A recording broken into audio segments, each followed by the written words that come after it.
Dulu guys, saya pernah nak minta pergi kursus train the trainer dekat company lama saya tu lah. Sampai 3 kali saya request nak pergi training. TNA semua dah masuk, every year semua dah lulus. Tapi waktu nak pergi tu, ada bos tu cakap tak payah, tak perlu pergi, dia hantar orang lain. 3 kali, 3 tahun lah.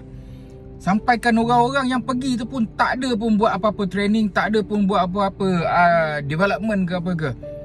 Saya ni memang waktu tu dah pun berjinak-jinak dengan dunia training. So saya nak pergi untuk menambah ilmu, untuk menjadi seorang trainer kepada syarikat, untuk memberikan manfaat kepada syarikat, benefit.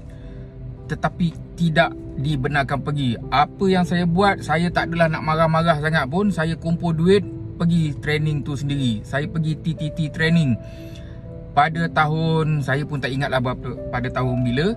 Dan